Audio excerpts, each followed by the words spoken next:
In the wake of these shootings in San Bernardino in particular, coupled with a lot of international hysteria, if you will, a lot of it rightfully deserved, at the emerging threat of ISIS, there seems to be an unfortunate feeling of Islamophobia,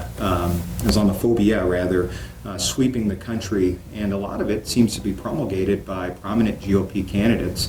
The New York Times reported just a bit ago that Donald Trump has called for the banning of Muslims from entering the country until we figure out, I don't know what the language he used, but he called for that. Is the GOP in 2015 experiencing xenophobia right now? I don't know exactly what they're experiencing, but I'll tell you what I think Donald Trump's language is on this. I think it's bad for the country. I think it's fascist demagoguery. And I think that it has no place in our presidential discussions, and all of us need to push back against this. I mean, this plays Donald Trump's language on this, saying things like, cut off our borders to any Muslims traveling. I mean, who does he want to start with?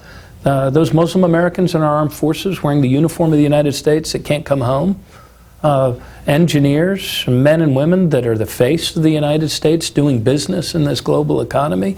It's some pretty outrageous language, and it plays right into the hands of ISIL.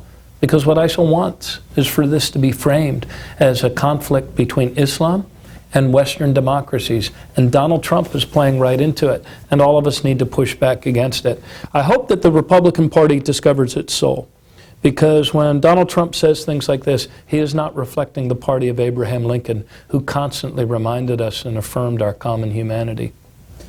I want to kind of draw out a point that you were starting to make here and give you this sort of analogy. It's been said that Muslims are to organizations like ISIS and Al-Qaeda what white Christians are to the KKK, if you follow this line of reasoning.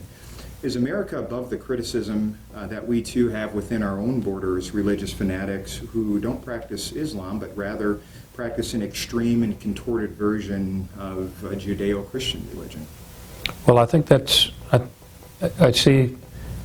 would say this, that the reason why I prefer to use the term violent jihadists is that I don't want to bless their violence with the name of a great world religion any more than I want to call that young man that shot up all of those innocent folks in Emmanuel Church in Charleston a Christian. Right. That act is not a Christian act.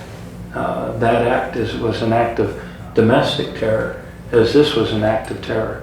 And I would not want to dignify it by giving it the label Christian any more than I would want to dignify what happened in San Bernardino by calling it an act in the name of